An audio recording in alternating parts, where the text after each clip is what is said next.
Good morning.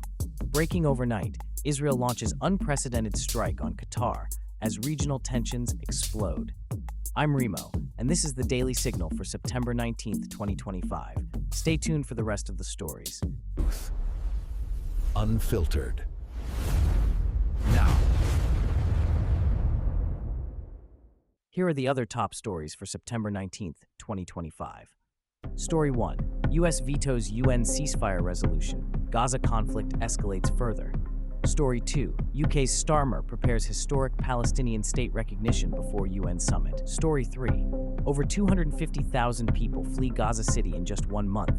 UN confirms massive displacement. Story 4. France erupts in nationwide strikes over brutal budget cuts. Story 5.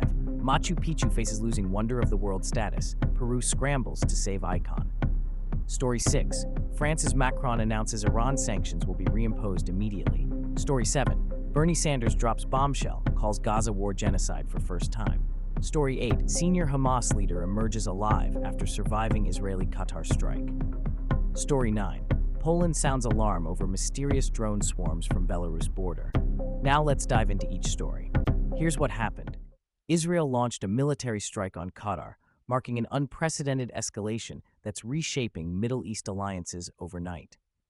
This isn't just another regional skirmish. Qatar hosts major U.S. military bases and has been a key diplomatic mediator. The strike has triggered an immediate domino effect. Saudi Arabia just signed a mutual defense pact with nuclear-armed Pakistan in direct response.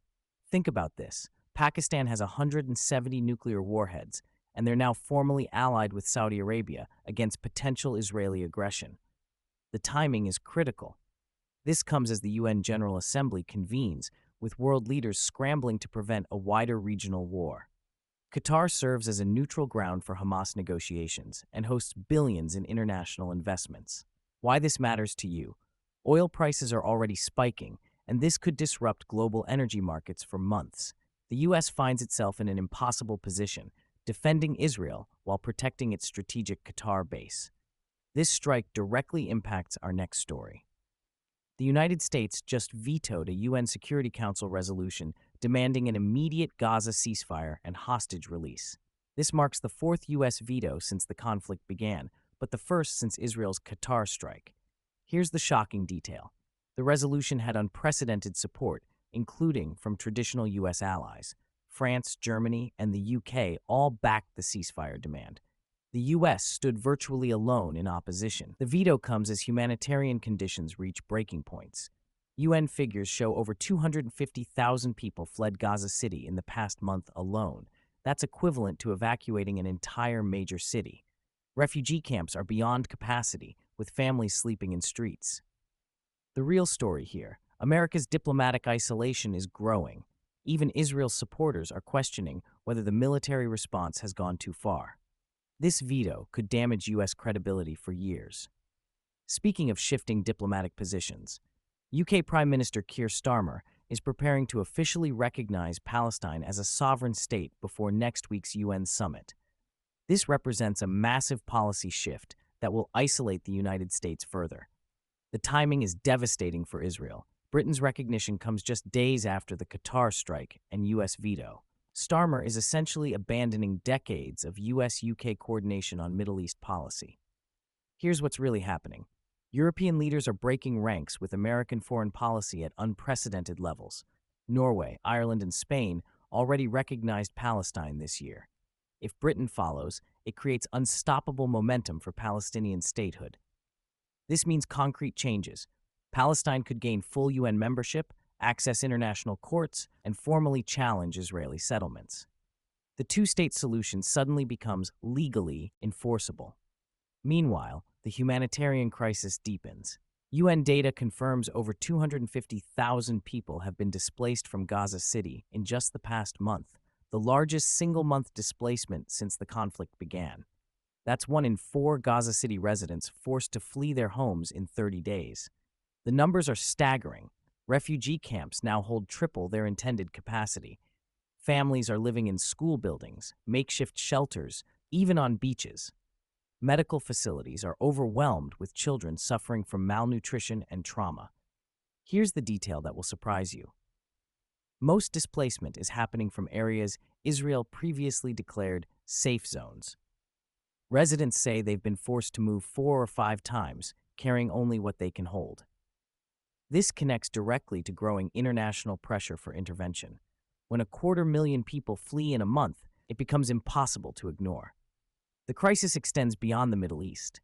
Workers across France have launched nationwide strikes over government budget cuts that unions call brutal austerity. Transportation, education, and public services are grinding to halt as millions join the protests. This isn't your typical French strike. It's affecting every major city simultaneously. The Paris metro is shut down, flights canceled, and schools closed nationwide. The government is facing its biggest domestic crisis since taking power. The budget cuts target pensions, healthcare, and public sector jobs. President Macron argues they're necessary to meet EU deficit requirements, but workers say they're paying for corporate tax breaks and military spending. Why this matters globally? France is the EU's second largest economy. If these strikes continue, they could trigger similar movements across Europe and disrupt international supply chains just as holiday shopping season begins.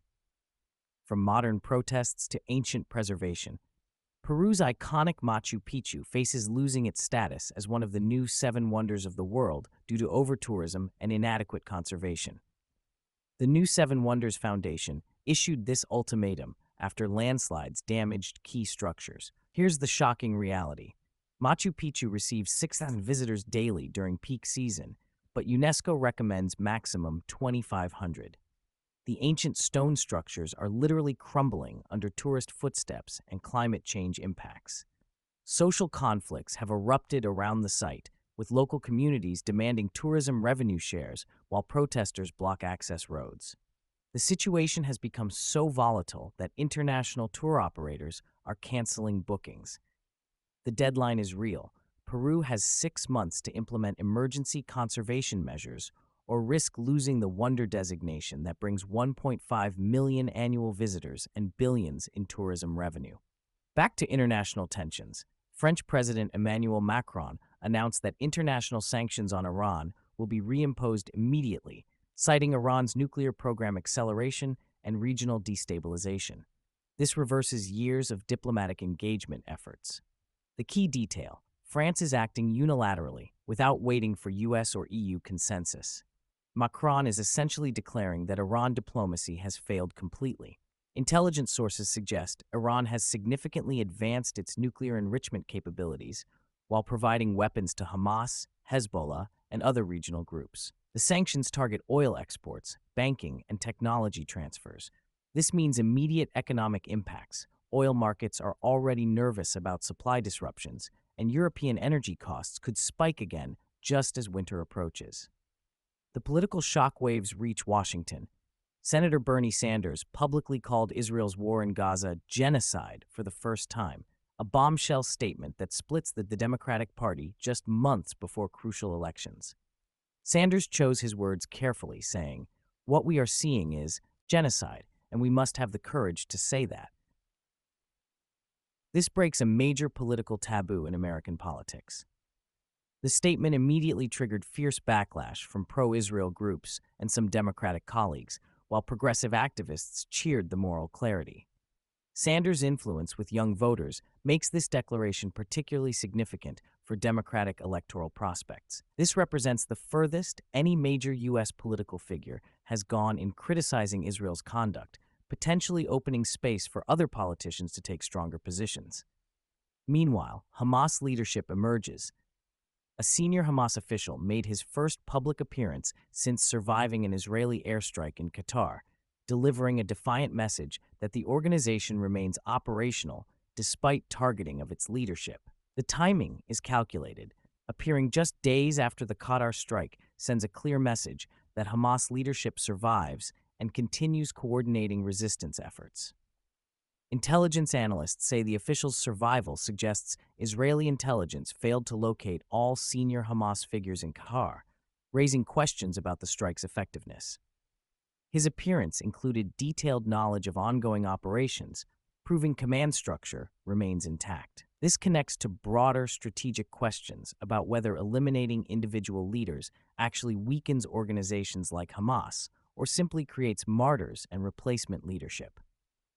Finally, security concerns in Eastern Europe. Polish authorities report dramatically increased drone activity along the Belarus border, with sophisticated surveillance equipment crossing airspace illegally. Military officials describe it as systematic reconnaissance that threatens national security. These aren't recreational drones. They're military-grade equipment capable of extensive surveillance and potentially carrying payloads. The pattern suggests coordinated intelligence gathering rather than random incursions. The timing coincides with NATO military exercises in the region and growing tensions between Russia and Western allies. Poland has requested additional NATO air defense systems to monitor and intercept future violations. Now let's connect these developments. Looking across today's stories, we're witnessing the most significant realignment of international relations since the Cold War ended. Here's the pattern you need to understand. Traditional alliances are fracturing, while new partnerships emerge. Israel's Qatar strike triggered Saudi-Pakistan nuclear alliance.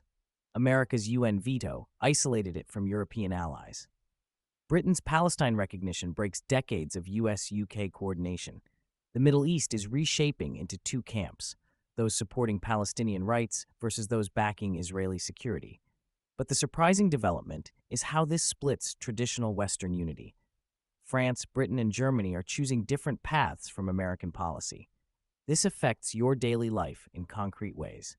Oil prices will remain volatile, affecting gas and heating costs. Food prices may rise due to supply chain disruptions from French strikes and Middle East tensions. Travel to cultural sites like Machu Picchu faces restrictions that could close access entirely. The broader theme is institutional breakdown. The UN proves powerless.